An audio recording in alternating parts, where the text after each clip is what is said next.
Bonjour! Bonjour, ça fait longtemps, hein? Et je suis désolé pour cette absence, mais je vous avais prévenu, je ne fais plus de critiques à chaud, je ne fais plus de vidéos comme ça, à voler, parce que ça m'emmerde, ça m'emmerde. Donc du coup, je me suis dit, faut que tu réfléchisses à un nouveau truc pour au moins avoir une vidéo par mois, obligatoirement. Après, comme je vous ai dit, des vidéos qui peuvent popper quand l'envie et l'inspiration me vient. Mais pour ces trucs comme ça, faire des critiques à chaud machin, maintenant ça se passe plus ici, ça se passe sur mon site internet. Voilà, j'en fais ma pub maintenant, j'en parlerai plus pendant la vidéo, mis à part pour faire quelques petites allusions pour dire si vous avez plus d'informations sur ce film-là, bah, vous pouvez aller le voir sur le site internet. Mais sinon, ça sera tout. Donc allez voir C'est quoi le cinéma, le lien est dans la description de toutes les vidéos maintenant. Voilà, n'hésitez pas, allez-y. Et on va boire un coca parce que ça risque de durer quand même assez longtemps, même si je vais essayer de faire le plus court possible. Et cette nouvelle série de vidéos est inspirée par une vidéo de Mr. Fox qui était un défi qui a été fait en 2017 et la série de vidéos de Laura fait genre, d'ailleurs je vous recommande sa chaîne, c'est très très bien, qui est la watchlist. Et je me suis dit, bah, putain c'est super la watchlist parce qu'en fait ça permet de conseiller des films aux gens qui sont pas forcément de cette année et qui sont des années précédentes. Et en plus parler de films que j'ai vus récemment, donc c'est cool. C'est sympa. Du coup, tous les mois, je vais faire une watchlist de tout ce que j'ai vu. J'entretiens un tableau depuis des années qui répertorie tous les films que j'ai vus, dans quel format, dans quelle langue, avec quelle note, dans quel pays. Enfin bref, je répertorie un tableau comme ça depuis des années. Et je me dis, à part me servir personnellement, il me sert à rien. Donc autant que je m'en serve pour faire des stats et vous faire des vidéos, ça peut être beaucoup plus sympa. Là, je vous fais la watchlist de janvier, mais sachez que j'ai tout un tableau de l'année dernière que j'ai fait. N'hésitez pas à me répondre directement en commentaire pour savoir si ça vous intéresse ou pas que je vous fasse la même chose de cette watchlist de janvier, mais répertoriée à toute l'année dernière, sachant qu'en plus j'ai vu 580 films l'année dernière. Ça peut être un peu plus mastoc, mais je me dis, si ça n'intéresse personne, je ne ferai pas cette vidéo, même si j'en ai très envie. Je me dis, si c'est pour que je passe 1h30 en tournage, 2 heures en montage et tout ça pour rien, voilà. Donc n'hésitez pas à me dire si ça vous intéresse et je vous fais ça pour la semaine prochaine ou dans 2 semaines pour le mois de février. Pour vous faire un point et une idée sur ce que j'ai vu dans ce mois de janvier 2021, j'ai vu en tout 96 films. Alors j'ai mon petit carnet hein, évidemment. J'ai vu 96 films, dont 50 films de 2021. C'est immense. Je me dis que ça fait beaucoup, parce que c'est genre un cinquième, un sixième peut-être, de ce que j'ai vu l'année dernière, et tout ça en un mois. Pour aider, je pense que vous étiez au courant, si vous suivez Twitter, c'est quoi le cinéma machin, j'ai fait le festival en ligne de Gérard May, donc ça a beaucoup aidé à cette statistique-là, notamment pour les films de 2021. Je vous rassure, on va pas parler des 96 films un par un, parce qu'il y en a qui sont pas très intéressants, il y en a qui sont vraiment pourris, il y en a que j'ai juste simplement rien à dire dessus. Mais on va faire quelques états de stats avant de parler des films, en particulier, donc les pires films de 2021, machin, de ce mois-ci que j'ai vu, etc. On va parler de tout ça vers la fin. Là, pour l'instant, on va faire quelques petites statistiques pour savoir comment tu regardes tes films, moi, dans quelle langue, de quel pays, comment tu les sélectionnes, machin. Je vais essayer d'être très rapide parce que il n'y a pas d'illustration, il n'y a rien, donc voilà. Au niveau de la statistique des films par pays et par région, du coup, j'ai vu 45,3% de films américains. Ce qui paraît logique parce que c'est eux qui dominent quand même le monde du cinéma, donc au bout d'un moment tu tombes forcément sur plein de films américains. J'ai vu 18,9% de films en France, français en tout cas, 9,5% de films britanniques, 6,3% de films canadiens, et après ça reste du 2,1%, donc ça reste souvent un ou deux films, pas plus, venant de Corée du Sud, de Russie, d'Australie, de Belgique, de Chine, et du Japon. 6,3% de films asiatiques, ce qui paraît assez cohérent parce que j'en regarde quand même beaucoup sans regarder trop. Voilà, c'était la petite stat par pays. Par format de visionnage, j'ai vu 26,3% de films au Festival de Gérard May, donc sur leur site de streaming qui a permis de faire le festival en ligne. Donc c'est là où j'ai vu le plus de films. 23,2% de films en DL. Voilà, je pars du principe que quand j'ai une collection comme ça, je peux me permettre de télécharger. Et souvent les films que je télécharge après, je les rachète en Blu-ray, hein. Ceux que j'ai beaucoup aimé en tout cas. Et j'ai pas honte de le dire, hein, au bout d'un moment, il y a plein de films indépendants que tu trouves pas en DVD ou du moins très cher. Des films de 2021 comme ceux de HBO Max, moi je pars du principe que soutenir Warner, moi ça m'emmerde, et de toute façon j'ai une carte UGC limitée et je travaille dans un cinéma, donc les films que je vois en téléchargement, j'ai juste à retirer une place dans mon cinéma pour dire hop, j'ai payé ma place.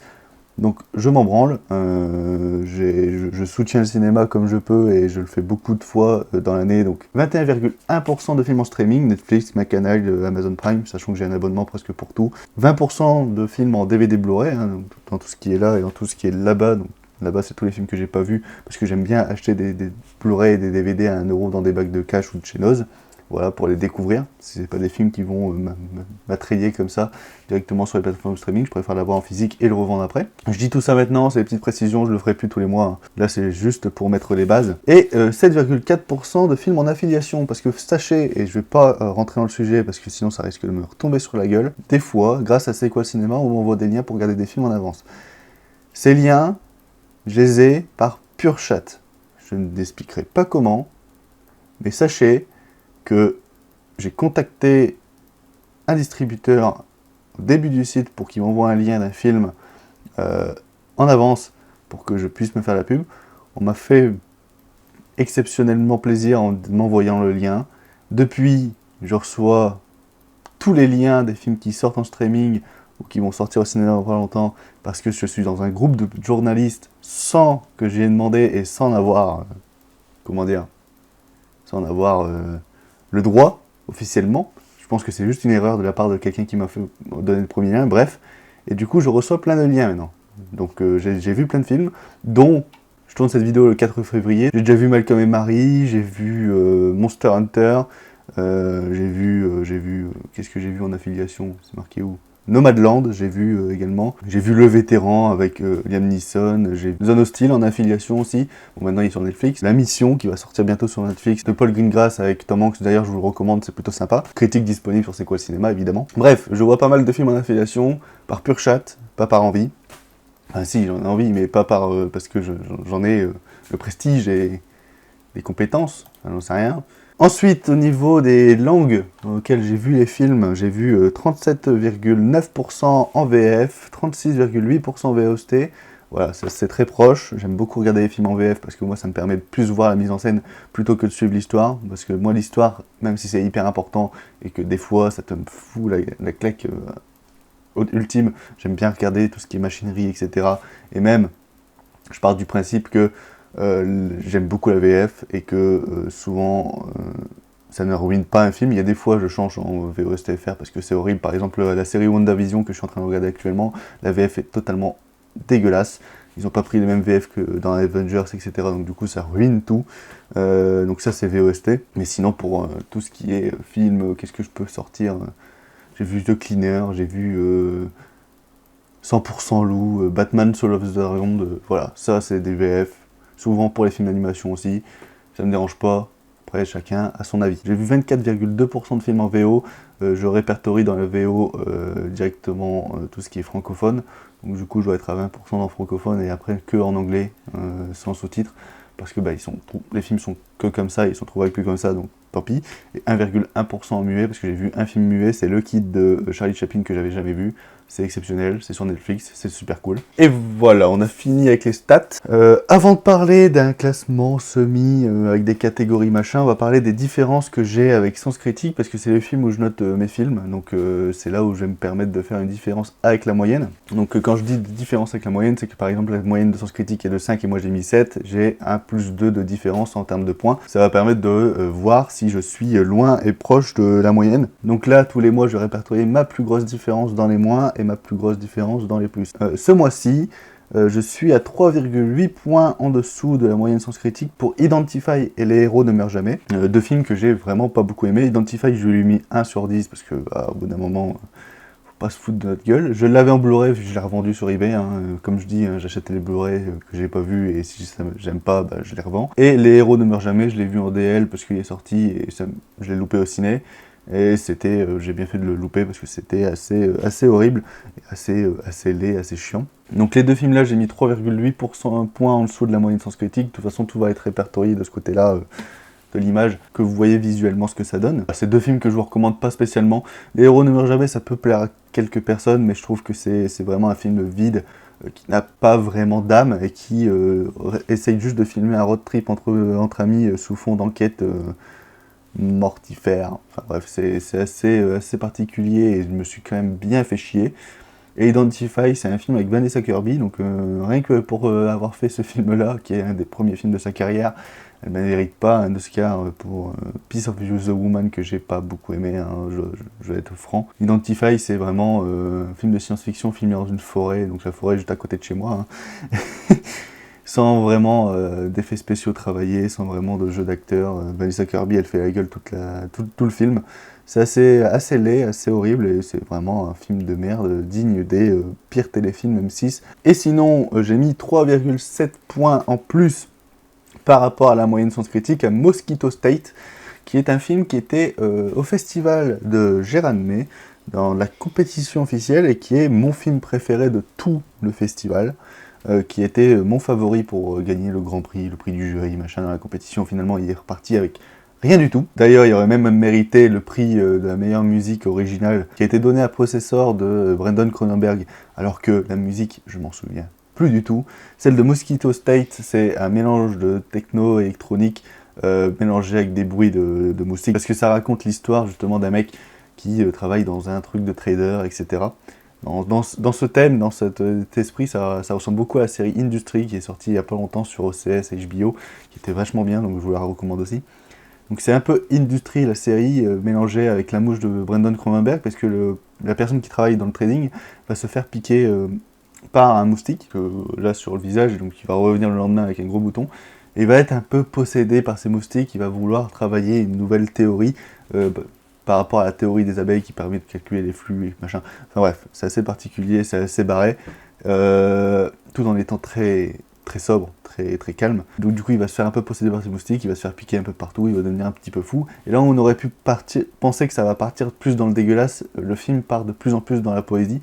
Et c'est un film que j'ai beaucoup aimé et je lui ai mis 9, alors que c'est un film qui s'est plutôt bien fait chier dessus au festival. Moi je trouve que c'est une prouesse de cinéma qui arrive à nous capter dès la scène d'introduction, qui reprend la scène horrible du Fils du Masque où t'as Loki qui se transforme en abeille ou bourdon qui va... ouais, ça doit être bourdon parce qu'il y a un jeu de mots de merde avec bourdon, tu me fous le bourdon, où il va se mettre en bourdon et la caméra va le suivre en CGI de merde dans une sorte de poste, machin. Bah, la scène d'introduction, ça va reprendre ça, avec de la musique techno, des stromboscopes et tout ça, avec des simili-plans séquences, semi-plans longs. Mes souvenirs sont très vagues et je suis désolé. Et cette scène d'introduction nous plonge dans une ambiance qui va nous rester pendant tout le film et qui va nous investir pendant tout le film. Donc Mosquito State, dès que ça a l'occasion de sortir quelque part en streaming, au cinéma, machin, n'hésitez pas à aller le voir. Je trouve que c'est une prouesse de cinéma et un film qui va marquer mon année, je pense, 2021. Donc allez-y. C'est très bien. C'était les différences par rapport à Sens Critique, ça m'a permis de parler de Mosquito State, donc du coup je suis assez content. Je vais pas faire un bilan du festival de Gérardmer sinon, hein, n'hésitez pas à aller voir le lien qui est dans la description sur le C'est quoi cinéma, où je suis revenu sur à peu près plus de 50% des films que j'ai vus à Gérardmer, parce que au bout d'un moment je vais pas faire des critiques écrites toute la semaine et éviter de ne pas voir que certains films. Donc du coup j'ai préféré tout voir et écrire des critiques entre les deux en 20 minutes, donc n'hésitez pas à aller voir tout ce que j'ai écrit sur C'est quoi le cinéma, je reviens sur à peu près tout ce qui est d'important dans le festival. Bref, on va parler maintenant du pire film 2021 que j'ai vu durant le mois de janvier, voilà, comme ça va permettre de faire un flop intégré dedans. Du coup, là c'est un ex-aequo aussi, c'est deux films que j'ai vus à Gérardmer. Il y a Les Animaux Fantastiques et Butchers. Je vais être très concis, parce que je dois avouer que Les Animaux Fantastiques, je l'ai vu jusqu'au bout parce que ça durait 1 heure, donc au bout d'un moment je me suis dit quitte à se sacrifier autant tout voir. Mais Butchers, j'ai tenu 40 minutes et je me suis dit autant que je passe à un autre film et que je vois autre chose parce qu'au bout d'un moment faut arrêter. Je vais faire une critique groupée parce que pour moi c'est deux films assez similaires, hormis que Butchers ne part de rien et finit sur rien. Les Animaux Fantastiques, lui, part sur un beau postulat de base pour au final arriver sur un film des plus classiques et des plus mal branlés que j'ai pu voir. Les deux ressemblent à des propositions de cinéma de genre qu'on peut voir sur YouTube et Dailymotion, Vimeo, des trucs financés par Ulule qui, malgré toute la volonté qu'on peut avoir, finissent par être très amateurs.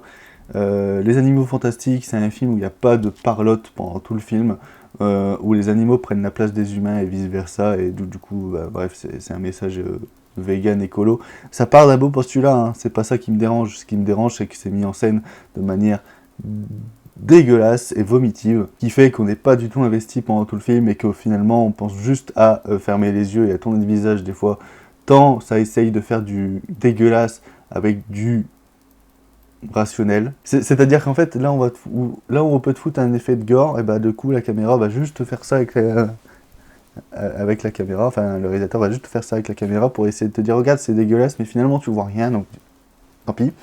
Donc c'est assez dégueulasse, et Butchers, bah, lui, fait vraiment dégueulasse, hein, il y a des cœurs enlevés, machin. Sauf que c'est gratuit. Donc au bout d'un moment, les deux films-là, je les ai détestés. Je leur ai mis un à tous les deux. Je les ai vraiment trouvés horribles. Et apparemment, Butchers, je sais pas, je pense pas qu'il va sortir en salle, mais apparemment, Les Animaux Fantastiques va sortir en salle dès que ça peut. N'allez pas voir ça. Déjà, vous avez perdu 1 heure de votre vie et vous allez perdre de l'argent. Et en plus, c'est pas intéressant du tout. Regardez plutôt ça chez vous, dans votre ordinateur. Au moins, vous pouvez arrêter quand vous voulez. Et au moins, vous aurez rien dépensé.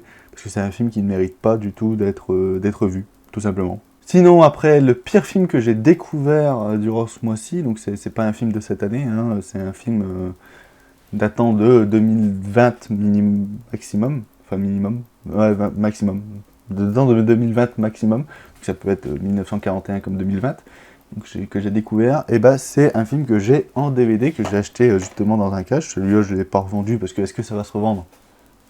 Je suis pas sûr. C'est Sex Attitude de Michael Christopher. Alors, cette histoire, le film, je ne l'ai pas acheté par hasard. C'est-à-dire que je me rappelle d'une vidéo qui doit être assez ancienne, je sais plus c'est qui, je sais plus de quelle année ça date, je sais plus le titre, où c'est quelqu'un qui présente sa collection et qui dit sexe machin, avec Sarah Michel Gellar, machin, c'est très bien. Et je me suis dit, oh, ça a l'air d'être bien. Et du coup, bah, quand j'ai vu ça à 1 euro en cash, je me suis dit, ça doit être ça, sexe machin. Parce qu'en plus, je connais pas vraiment beaucoup Sarah Michel Gellar, j'ai appris à la connaître un peu plus tard dans cette année. Mais je sais pas si vous allez voir, mais cette meuf-là m'a beaucoup fait penser à Sarah Michel Gellar, donc du coup j'ai dit, bon bah ça doit être celui-là, je vais me le mater. Donc, et en plus, je vois, pour la qualité, je vois que c'est marqué derrière par le scénariste de American History X. Et ce qui est vrai, hein, ce qui est vraiment vrai. Donc je me dis, bah ça doit être celui-là qui doit être bien. Finalement, bah c'était pas celui-là, et je me suis rendu compte que le film avec Sarah Michel Gellar, si je dis pas des conneries, ça doit être Sex Intention. C'est Sex Intention avec Sarah Michel Gellar et non pas Sex Attitude. Du coup, bah, ce qui a fait que j'ai vu celui-là, et je n'ai pas vu l'autre.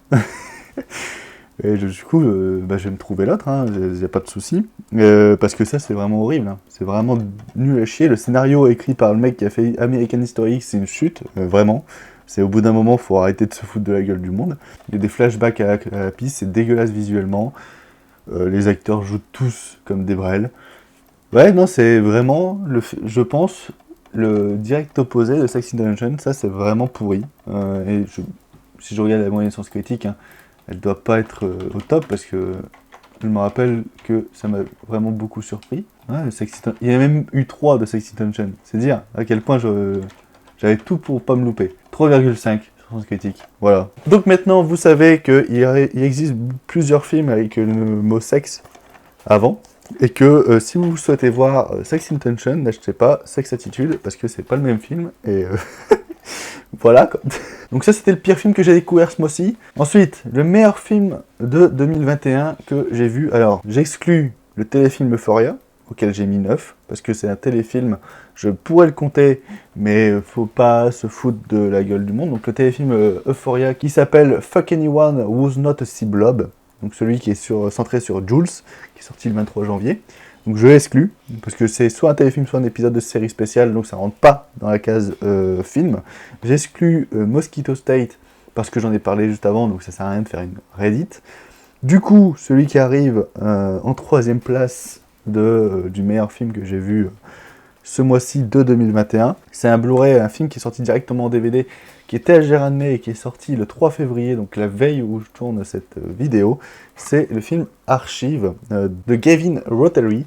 Donc celui-là, pour la petite histoire, je ne l'ai pas vu à Gérardmer. Voilà, quand je fais un festival, j'essaie toujours de trouver les films qui sont présentés, certains films qui sont présentés, ceux qui sont disponibles en téléchargement pour prendre de l'avance, histoire de tout pouvoir regarder. Sinon, j'ai pas le temps et sinon je passe mon temps à faire que ça. Donc ça, c'est un des films que j'avais téléchargé à l'avance pour le rattraper. Ça doit être même un des premiers films que j'ai regardé à l'avance.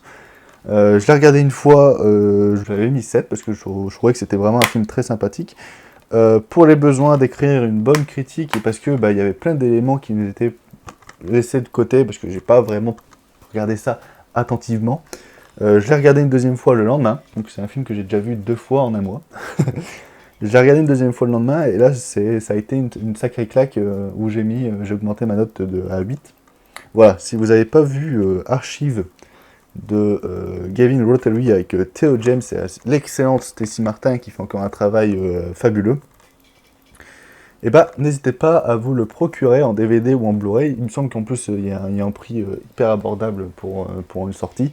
Voilà, n'hésitez pas à vous le procurer. Ça raconte l'histoire de Theo James qui a joué dans Divergent et Underworld, c'est dire la filmographie de ce mec, qui travaille sur l'intelligence artificielle de sa femme qui est décédée. Du moins on te fait croire ça, enfin, c'est très compliqué, hein, faut être attentif, voilà. Et du coup, son intelligence artificielle va être amoureux de lui. Lui, il va se dire, mais non, mais je peux pas sortir avec un robot. Enfin bref, machin. C'est une histoire de romance cachée dans un drame, etc. C'est assez complexe au premier abord. Et ça finit dans une émotion et dans un retournement final, etc. qui est assez bien inventif et assez ingénieux. Voilà, si vous n'avez pas vu Archive, n'hésitez pas à foncer. C'est un de mes coups de cœur de cette année. La preuve, je l'ai acheté et je l'ai précommandé directement là, après l'avoir vu 2 fois parce que j'ai trouvé ça vraiment fabuleux. Maintenant, on va passer au meilleur film que j'ai découvert en ce mois de janvier. J'ai découvert ce film, voilà, Existence, qui, dès la fin du visionnage, est devenu un de mes films de chevet. Voilà, littéralement, il rentre dans mon top 150-200 des films que j'ai vus. Je sais pas encore s'il rentre dans le top 100, j'en sais rien. J'ai pas mon top en tête, c'est un truc qui change très régulièrement. Mais en tout cas, il est rentré directement dans mes films préférés, parce que j'ai trouvé ça vraiment fabuleux. David Cronenberg, c'est devenu instantanément cette année 2020 qui est passée, donc je vous en parlerai si vous me demandez la vidéo, un de mes réalisateurs préférés, favoris. C'est vraiment un mec où je me suis fait pour 50% de sa filmo l'année dernière, notamment grâce à La Mouche que j'ai découvert au mois d'avril, et où j'en ai fait une vidéo, etc. Notamment grâce à La Mouche, je me suis dit je vais plonger dans sa filmo. Du coup j'ai découvert Existence. C'est un film qui parle de jeux vidéo, c'est hyper actuel et en même temps assez décérébré. Le tout dans une émotion et dans une façon de filmer très Cronenberg évidemment, mais je sais pas comment dire.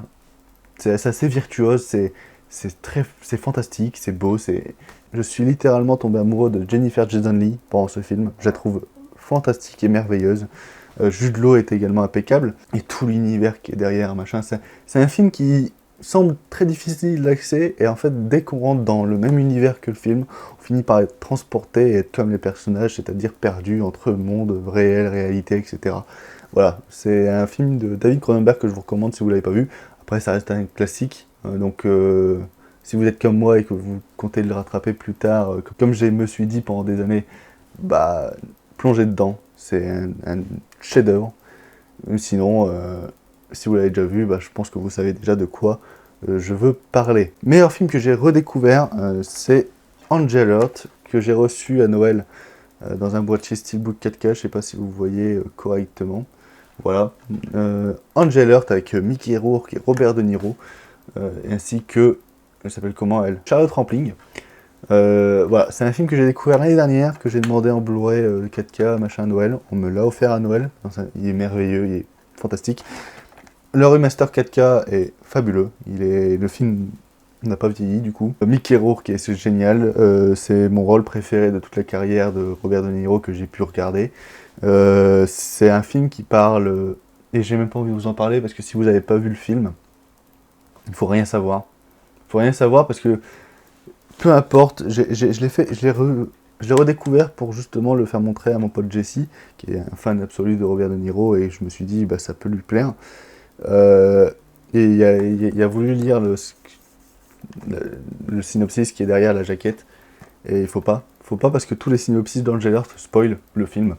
Donc balancez Angel Heart et découvrez, et dites-moi ce que vous en avez pensé dans les commentaires si vous le découvrez après cette vidéo ou si vous l'avez déjà vu. Mais c'est un film que je trouve vraiment exceptionnel, et pour moi c'est un chef-d'œuvre absolu. Et même un de mes films préférés maintenant que je l'ai revu une deuxième fois. Bref, pour terminer, comme c'est des films qui rentrent pas dans ces catégories-là, bien qu'ils soient à Brest, je vais terminer à chaque fois par 3 films que j'ai vus ce mois-ci que je vous conseille. Tu peux avoir des films récents, des films anciens, machin, il n'y a pas de souci. Donc je vous conseille Come True, qui n'est pas encore disponible, que ce soit en téléchargement sur Netflix, au cinéma, machin, mais dès que ça sort, foncez-y. Voilà, c'est tout ce que je vais vous dire sur Come True. Foncez-y, je m'attendais à rien, je l'ai lancé pendant le un de mai, 10 minutes sur mon deuxième ordinateur, parce que j'étais plus investi la dernière journée, voilà, je vais être clair. Au bout de 10 minutes, je me suis dit, ok, ça a l'air dingue. J'ai fait Chromecast de mon ordi sur ma télé, je me suis allongé sur mon lit et je me suis pris une claque. Comme True, foncez-y, c'est fabuleux. Deuxième film que je vous conseille, c'est Les Sorcières d'Eastwick, de George Miller. C'est avec Jack Nicholson, Cher, Susan Sarandon et Michelle Pfeiffer. Ça raconte l'histoire de 3 femmes qui vont se faire un peu envoûter par le diable, qui est joué par Jack Nicholson, qui est fantastique et qui est hilarant. Le diable va un peu les envoûter, sortir avec eux, et il va les transformer, ces 3 meufs, en sorcières. Et je vous en dis pas plus parce que le film commence à partir un petit peu en couille jusqu'à une fin qui me fait mourir de rire, mais que je trouve pas si incohérente par rapport aux propos du film, bien que très what the fuck. Et c'est du George Miller, et la scène avec Susan Sarandon qui joue du violon avec un Jack Nicholson qui fait du piano, c'est une de mes scènes préférées, c'est fantastique. Si vous n'avez pas vu le film, foncez-y, c'est génial. George Miller, c'est vraiment un mec qui fait des sans fautes, et c'est vrai, hein. Même Happy Feet, hein, c'était pas si mauvais. Hein. Et pour terminer, les petits films que j'ai à vous conseiller, je vous conseille Les Prédateurs de Tony Scott, parce que Tony Scott, ça fait partie des réalisateurs comme David Cronenberg, que je suis en train de découvrir en ce moment depuis l'année dernière. Tous ces films me plaisent beaucoup. Et Les Prédateurs, c'est un film de vampire avec Catherine Deneuve, Susan Sarandon. Oui, j'en ai vu beaucoup de films avec Susan Sarandon, je me suis cette année, oui, et l'année dernière. C'est vraiment une actrice que je me mets de plus en plus à apprécier. Et David Bowie, voilà, c'est un trio de têtes fantastique, ça s'appelle The Hunger en anglais, Les Prédateurs en français, c'est réalisé par Tony Scott, et un film comme Les Prédateurs qui arrive à te happer dès la scène d'introduction, très flashy, très pop et très années 70, 80, parce qu'il y a vraiment un look, un style de cette époque-là qu'on ne voit plus beaucoup à l'époque, c'est-à-dire l'étalonnage tout bleu, les vampires un peu kitsch, la musique pop, enfin voilà, il y a une ambiance années 70-80 qui résonne beaucoup de ces prédateurs, et en même temps ça rajoute une patte esthétique absolument formidable, tout en se mêlant hyper bien avec la technique de réalisation de Tony Scott, hyper surcut, qui, je pense, a inspiré un certain Guy Ritchie, etc. Tony Scott, c'est vraiment un réalisateur que je vous encourage à découvrir, et je pense que ça ne sera pas la première fois que vous entendrez parler de ce réalisateur cette année. Voilà, je suis en train de me refaire tout sa filmo, donc je prends le temps pour pas tout me bouffer d'un coup. Mais c'est un mec que je commence vraiment à apprécier, qui rentre dans mon panthéon des réalisateurs aussi préférés.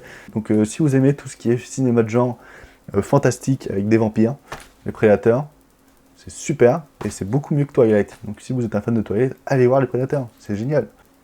Voilà, on a fini de parler de la watchlist de janvier. Je pensais que ça allait durer moins longtemps que ça, et finalement j'en ai tourné 40 minutes. Donc j'espère que ça va rendre un peu plus compact au montage, on verra ça.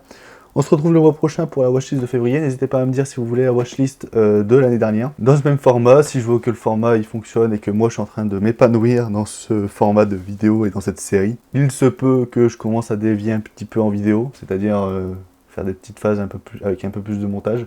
Je sais pas si je vous fais un bilan de l'année. Finalement, si je parle de mon année dernière, je pense que je vais finir un peu dépressif. Donc je préfère pas en parler. Ça se peut que j'en parle un peu plus tard dans l'année, c'est-à-dire en janvier, juillet, parce que j'ai plein de trucs à vous raconter de ce qui s'est passé en 2020, mais pour l'instant j'ai pas trop envie d'en parler parce que soit ça me donne un sentiment de nostalgie qui me fait beaucoup mal, ou soit ça m'envoie un sentiment de solitude qui me fait aussi beaucoup mal. Donc je sais pas si j'en parlerai maintenant, peut-être plus tard dans l'année, peut-être quand ça ira mieux, on verra. Sur ce, n'hésitez pas à regarder les films que je vous ai conseillés, à me dire ce que vous avez pensé, hein. C'est toujours mieux de partager. Suivez-moi sur les réseaux sociaux, tout est en description ou sur l'écran, j'en sais rien. Et on se dit rendez-vous le mois prochain pour parler des films de février. Et peut-être plus tôt pour parler d'autres choses, si l'envie me va et si l'inspiration pour parler d'autres films me vient. Sur ce, c'était Loan. Ciao à tous. Peace.